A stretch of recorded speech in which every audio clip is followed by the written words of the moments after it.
오늘 말씀의 제목을요 이렇게 정해봤습니다. 하나님이 기뻐하시는 가정. 하나님이 기뻐하시는 가정. 하나님이 기뻐하시는 가정은 어떤 가정일까요? 하나님이 천지를 창조하십니다. 하나님이 천지를 창조하실 때 마지막으로 하신 일이 있어요.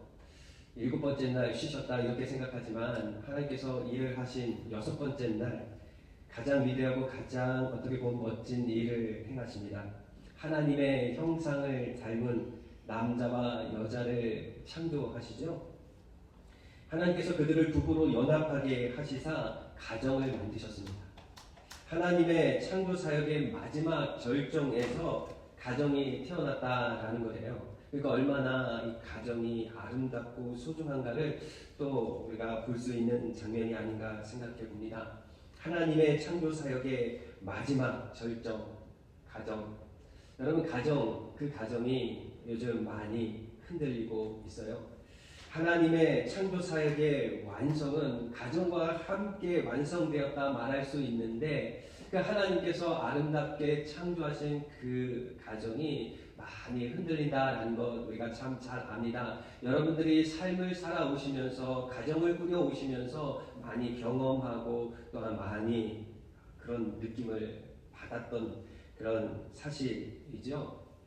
그런데 여러분 이 소중한 하나님이 세우신 이 가정, 축복 속에 태어난 가정, 오늘날만 이렇게 흔들립니까?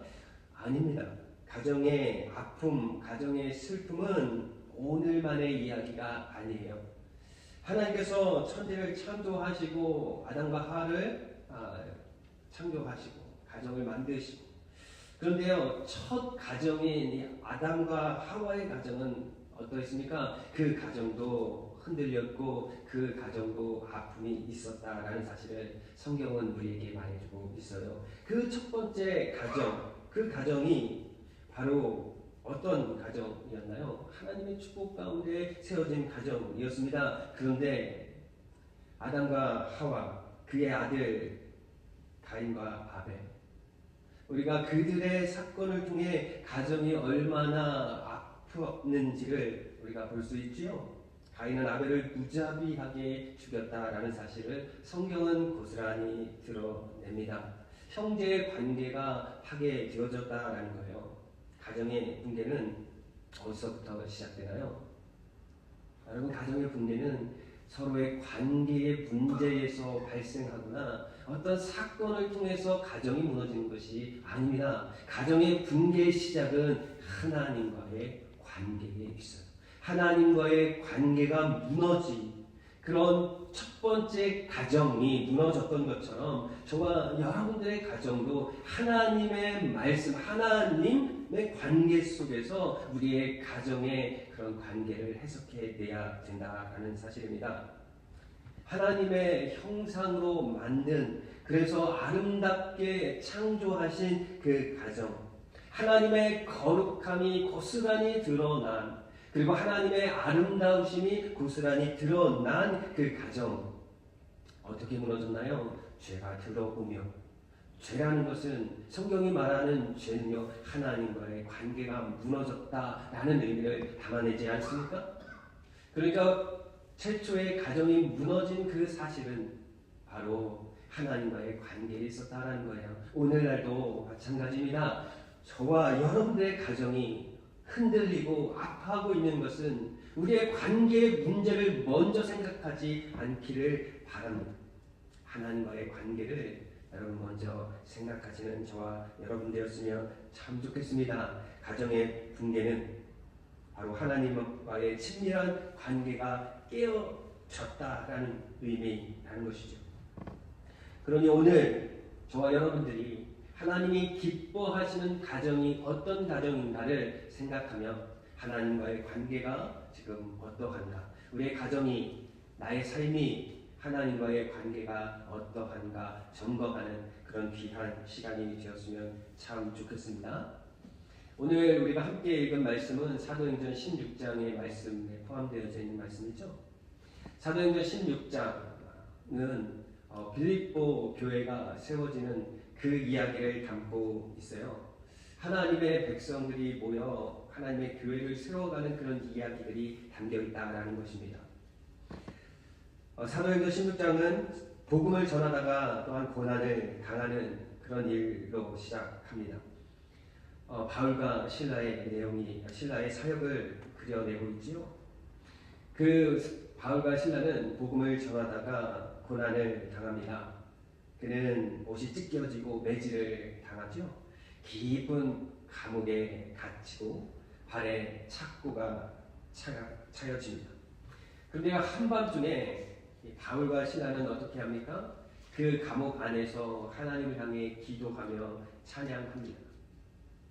그 순간 큰 지진이 일어나 감옥 문이 열립니다. 그리고 모든 착고가 풀립니다. 바울과 신라 탈옥하기에 아주 좋은 절호의 찬스, 완벽한 조건을 얻습니다. 그런데요, 그 과정 속에 바울과 신라는 그 감옥을 탈출하지 않지요? 도망가지 않습니다. 왜 그랬을까요? 왜 바울과 신라는 그곳에 머물러 있었을까요? 그곳에 한 영혼이 있었기 때문입니다. 때로는 우리가 오늘 말씀을 읽어내며 모두가 이렇게 생각할 때가 있어요. 찬양하며 기도했더니 온문이 열리고 자유를 얻게 되었다. 이렇게 이해합니다. 맞습니다. 하나님의 능력은, 하나님의 일하심은 정말 멋지고 환상적인 거예요. 그런데요, 우리가 그렇게 바울과 신라가 옥에서 맞다, 이런 것으로 우리의 시선이 머물러 있지만 하나님의 시선은 그 전도자를 통해 또 누군가를 하나님이 바라보고 계시다라는 것입니다. 한 영혼을 바라보고 계셨다라는 거예요. 누구입니까? 그 감옥을 지키고 있었던 간수였습니다. 하나님은요, 이 놀라운 사건, 옥문이 열리고 그리고 하나님께서 허락하신 복음을 전하라고 말씀하셨지만 그 복음을 전하다가 옥에 갇힌 바울과 신라를 옥죄인 그 착고를 풀어내는 것에 머물러 있지 않았습니다. 그것을 통해 한 영혼을 바라보았다라는 것입니다. 왜 하나님은 바울과 신라가 아니라 아무도 주목하지 않는 이름 없는 한 간수에게 주목하고 계시는 걸까요? 이것이 바로 이 한 영을 향한 하나님의 마음이요, 하나님이 가장 기뻐하는 것이다 라는 것입니다. 하나님이 기뻐하는 것이 무엇입니까? 이름 없는 한 영혼을 하나님의 백성 삼는 것입니다. 하나님이 기뻐하시는 일이 아무도 관심 없어 하는 한 영혼, 병든 자, 가난한 자, 아픔 가운데 슬픔 가운데 놓여 있는 자, 세상에서는 전혀 관심을 두지 않는 그 한 사람에게 하나님은 관심을 두십니다. 바로 그 한 사람이 하나님이 기뻐하시는 사람입니다. 이것이 하나님 아버지의 마음이요, 한 영혼을 향한 하나님의 기쁨이다라는 사실을 우리는 기억해야 합니다. 한 영혼이 예수를 믿어 하나님께로 돌아올 때 하나님이 가장 기뻐하신다는 사실입니다. 그래서 우리는 복음을 전하는 것이죠. 그래서 우리는 하나님의 말씀을 전하는 것입니다. 하나님의 말씀을 듣고 예수 그리스도를 받아들이 그 믿음의 사람이 되어지는, 그래서 하나님의 사람, 하나님의 백성이 되어질 때 우리는 기뻐합니다. 그리고 하나님이 그것을 바라보시며 기뻐하신다라는 거예요. 믿음의 선진들이 그렇게 그 하나님의 기쁨을 위해서 자기의 목숨을 내어놓기도 했고요. 슬픔을 당하며 고난을 당하며 아픔을 당하고 핍박을 당했습니다. 그들은 그렇게 하나님의 기쁨이 되었습니다. 그래서일까요? 오늘 사도행전 16장 31절에는 우리에게 이렇게 말씀하고 있습니다. 이르되 주 예수를 믿으라, 그리하면 너와 내 집이 구원을 받으리라 하고. 예수 그리스도를 믿는 것이, 예수 그리스도를 구원자로 고백하는 것이 어떤 것일까요? 그런 하나님의 일하심, 이 완벽한 하나님의 그 놀라운 조건 안에 하나님이 일하셔서 주 예수 그리스도를 믿게 하셨다.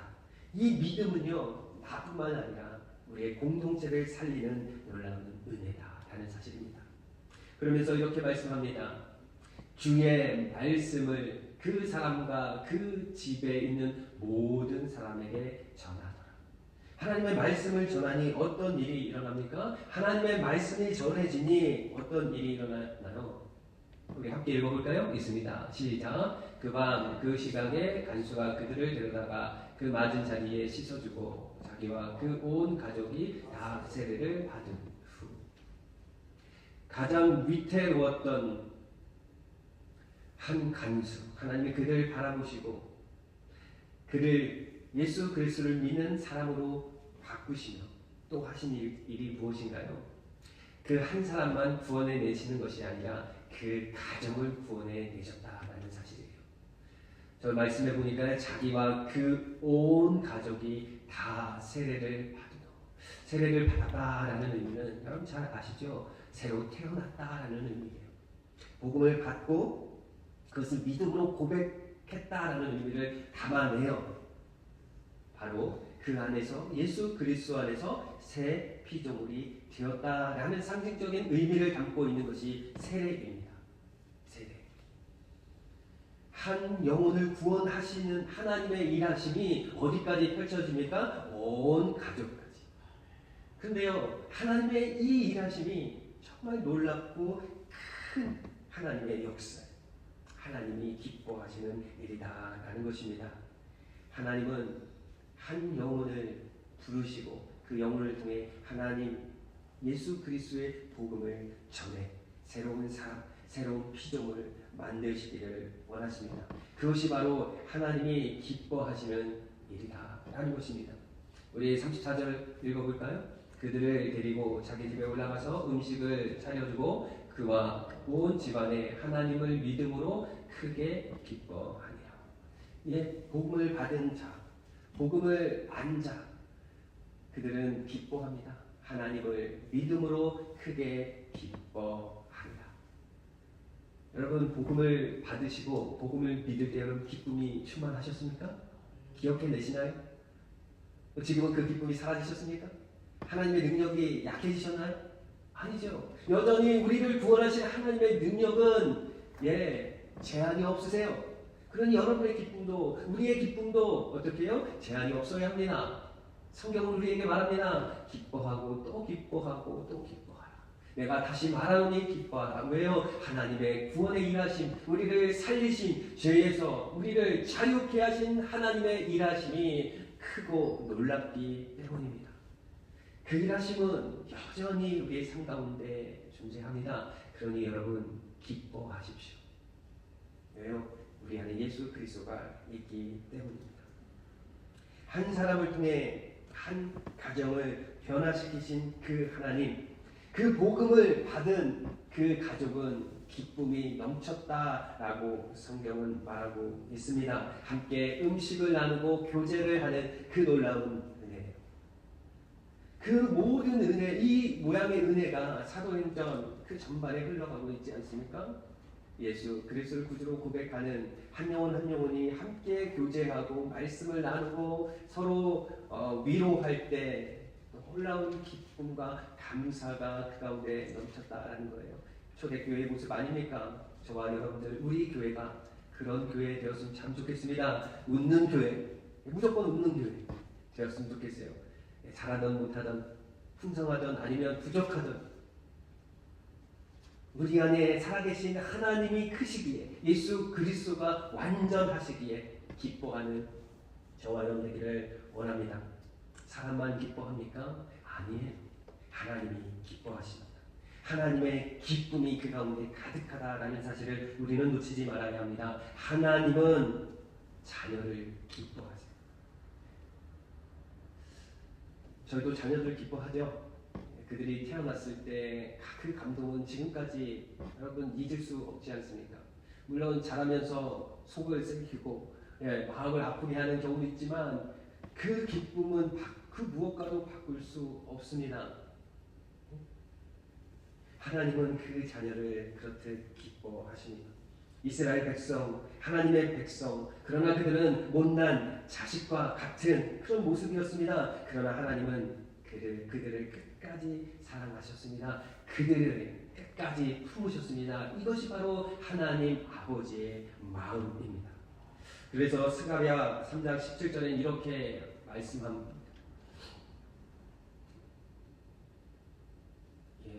제가 위로 올리고 있네요.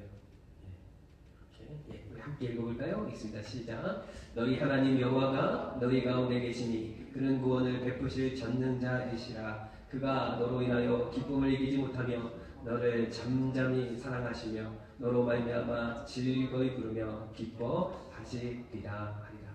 그러면 이 말씀 너무나 좋죠. 그래서 이것을 찬양으로 만들기도 했습니다. 제가 중고등부 때 그 찬양대를 이렇게 학생들도 섬기는 그런 교회에서 섬기게 되어져서 연습할 때 늘 이 찬양을 발성 연습할 때 이 찬양을 들었어요. 너의 하나님 여호와가 너의 가운데 계시니 그는 구원을 베푸실 전능자시라.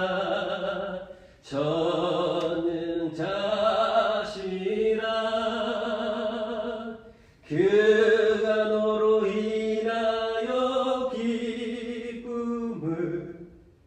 이기지 못하시며 너를 잠잠히 사랑하시며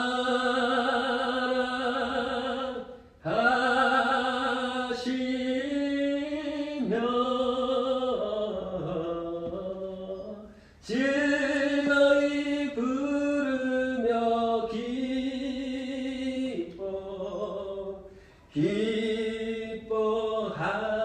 기뻐하시리라. 아멘이십니까? 하나님이 여러분들 바라보면서 기뻐하신대요. 기뻐하고 또 기뻐하신대요. 여러분들이 착한 일, 선한 일을 많이 해서가 아니라 여러분 그 자체를, 여러분 있는 모습 그대로를 기뻐하신대요. 여러분 안에 계신 예수 그리스도 안에서 여러분들을 사랑하시고 여러분 기뻐하시고 여러분들이 그런 존재예요. 하나님은 여러분들 중에 하나님 기쁨을 얻으세요. 여러분 우리가 하나님을 얼마나 기쁘게 하실까, 하나님을 얼마나 사랑해야 할까라를 고민할 때 아니다. 내가 너를 기뻐한다 말씀하십니다. 내가 너를 사랑한다. 내가 너를 품었다. 아버지가 자녀를 사랑함과 같이 내가 너를 품어 그렇게 아끼고 사랑하며 너희를 기뻐한다 말씀하고 있습니다. 하나님은요, 하나님의 자녀를 기뻐하십니다. 그리고 하나님은 회개하는 한 영혼을 기뻐하십니다. 예수님의 비유를 통해 우리에게 알려진 말씀, 누가복음 15장 말씀은 잃은 자를 찾으시고 잃은 한 영혼을 찾으시는 하나님의 마음을 담아냅니다. 누가복음 15장 7절에 이렇게 말씀하죠. 내가 너희에게 이르노니 이와 같이 죄인 한 사람이 회개하면 하늘에서 회개할 것 없는 의인 99으로 말미암아 기뻐하는 것보다 더하리라. 얼마나 기뻐하시는지 여러분 느껴지세요? 하늘에 있는 의인 99보다 더 기쁨이 충만하다고 말씀하시는데요. 무엇 때문에요? 죄인 한 사람이 회개할 때 하나님의 백성 사라지는 그 어게인하는 그 시간 하나님이 기뻐하신다. 하나님은 회개하는 한 영혼을 기뻐하십니다. 죄인 한 사람이 회개할 때, 그렇다면 이 죄인이 회개했다라는 것은 어떤 의미를 담나요? 바로 그것은 하나님의 자녀가 되었다는 의미를 담아요. 그러니까 첫 번째 제가 말씀드렸던 하나님의 자녀를, 하나님은 하나님의 자녀를 기뻐하신다라는 것과 같은 내용을 담습니다. 한 영혼이 주님께 돌아올 때 얼마나 기뻐하시는가 여러분 생각해 보셔야 합니다. 하나님의 백성을 기뻐하시고 한 영혼이 회개하여 하나님의 백성 될 때 하나님은 기뻐하십니다. 그 기쁨은 또 어디를 향합니까? 그 기쁨은 하나님만 기뻐하시는 것으로 끝납니까? 아닙니다. 하나님의 기쁨은 우리를 더욱 풍성한 기쁨으로 인도한다라는 거예요. 요한복음 15장 11절에 예수님께서 이렇게 말씀하세요. 함께 읽겠습니다. 내가 이것을 너희에게 이름은 내 기쁨이. 여기서 내 기쁨은 누구의 기쁨일까요? 하나님, 예수님의 기쁨이죠. 지금 이 말씀을 하시고 계신 분이 예수님이시니까요. 내 기쁨, 예수님의 기쁨이 계속 있습니다. 너희 안에 있어. 너희 기쁨을 어떻게 해요? 충만하게 하려 합니다. 예, 기쁨이 충만하게 하신다라고 말씀하십니다. 이 말씀은 어디에서부터 시작됩니까? 요한복음 15장 첫 번째 포도나무의 비유로부터 시작됩니다. 예, 아버지는 농부이시고 나는 포도나무고 포도나무 가지는 우리입니다. 저와 여러분들이죠. 그곳에 나무에 잘 붙어 있으면 열매가 맺듯 예수 그리스도 안에 있는 하나님의 백성들, 여러분 기쁨의 열매들이 충만하게 된다면 기쁨을 충만하게 하려 합니다. 예수님의 죽으심은, 예수님의 십자가는요 절망입니다. 십자가는 절망이에요. 그런데 그곳에서 어떤 일들이 일어납니까? 그 절망을 기쁨으로 바꿔내시는 하나님의 일하심이 있습니다. 우리의 기쁨은 예수 그리스도 안에 있으므로 더 풍성해진다는 것, 여러분 잊지 않기를 주님의 이름으로 부탁을 드립니다. 사랑하는 여러분, 이 기쁨이 우리 가족 가운데, 우리 가정 가운데 가득하기를 바랍니다. 여러분 기도하십시오. 하나님의 기쁨이, 하나님이 우리에게 주신 그 기쁨이 우리의 자녀들에게, 남편에게, 아내에게 가득하기를 원합니다. 여러분 기도하십시오. 하나님이 그 기도에 응답하실 것입니다. 하나님의 뜻 안에서 응답하실 것입니다. 여러분 우리의 가정 늘 행복하고 기쁩니까? 행복하세요? 행복이 충만하세요? 아멘. 하지만 그렇게 되기를 원합니다. 여러분. 지금 상황은 아니다라는 거죠. 앞으로 되기를 원합니다. 이런 마음을 담아서 아멘 합니다. 그렇습니다. 우리의 가정은요 바람잘 날이 없지요. 계속 어려움이 있고 아픔이 있고 슬픔이 있습니다. 기쁨도 있고 아픔도 있고 슬픔도 있습니다. 맞습니다. 그래서 러셀 무어라고 하는 그런 기독교 서적 작가, 심리학자이기도 하고요. 이분이 쓴 책이 이런 제목을 갖고 있어요. 폭풍 속의 가정이라는 제목을 갖고 있는데요. 그 책 안에 그는 이렇게 말을 합니다. 가정 안에는 두 가지가 함께 공존한다. 우리가 잘 알죠. 기쁨도 있지만 고통과 슬픔도 있고, 사랑도 있지만요, 여러분 상처도 있지요. 신뢰도 있지만 갈등도 있습니다. 가족은요 우리에게 생명을 주는 축복의 원천이기도 하고 때로는 엄청난 공포의 원천이기도 하다라고 러셀 무어는 이야기합니다. 그리고 대개는 이 두 가지가 동시에 일어난다고 그래요. 여러분 이 이야기를 들으면서 무엇이 생각납니까? 십자가도 그렇다라는 것이에요. 오늘 이 저자가 폭풍 속의 가정이라고 쓴 이 책 안에서 러셀 무어는 이 가정에 이 두 가지 공존하는 것을 통해서 우리는 무엇을 바라보느냐라는 그런 중요한 내용을 담는데요. 바로 그것을 통해 십자가를 바라본다라고 말하고 있습니다. 십자가에서는 죄의 무시무시한 저주와 하나님의 심판 및 세상을 구원하시는 하나님의 축복을 동시에 본다라고 이야기합니다. 그렇습니다. 십자가는 그런 자리예요. 절망의 자리이지만 사랑의 자리입니다. 아픔의 자리이지만 기쁨의 자리입니다. 예수님께서 십자가를 바라보시며 동일한 마음을 가지셨어요. 히브리서 12장 2절에 이렇게 말합니다. 함께 읽어볼까요? 믿음의 주요 또 온전하게 하시는 이 예수를 바라보자. 그는 그 앞에 있는 기쁨을 위하여 십자가를 참으사 부끄러움을 계획지 아니하시되 하나님 보좌 우편에 앉으셨다. 그 십자가는 예수님에게도 고통입니다. 하나님 이 잔을 내게서 옮기시옵소서라고 기도했을 정도로 피하고 싶으셨습니다. 그러나 그분은 그 앞에 있는 기쁨, 하나님의 뜻, 하나님의 계획, 당신의 뜻이라면 내가 순종을 가겠습니다 라고 말씀하신 하나님의 뜻, 하나님의 기쁨, 저와 여러분들의 기쁨을 위해 이 십자가를 지셨다라는 것입니다. 우리의 가정은 기쁨으로 충만할 수도 있지만 우리를 향한 고통에 취약하도록 우리는 그렇게 놓여집니다. 고통이 있고 아픔이 있습니다. 그런데 여러분 그것을 통해 나는 왜 이럴까? 너무나 즐겁다, 실패감, 이런 것을 여러분 두 가지를 경험하게 될 것입니다. 그러면서 여러분들이 바라보아야 할 것은 바로 십자가입니다. 우리의 가정의 슬픔, 아픔, 기쁨, 즐거움, 아름다움 이것을 통해서 여러분 무엇을 바라보아야 합니까? 십자가를 바라보아야 합니다. 고통 속에서 하나님의 복음이 더 확장되어졌듯이 우리의 가정의 아픔과 슬픔, 기쁨과 아름다움, 사랑 이런 것을 통해서 어떻게 되어져야 합니까? 복음이 확장되어져야 한다는 것. 여러분 기억하십시오. 우리의 가정은 영적 전쟁의 무대입니다. 무슨 말씀입니까? 하나님의 관계의 회복이 곧 영적 전쟁의 승리를 가져오듯 우리 가정의 회복은 하나님과의 관계에 있다라는 말입니다.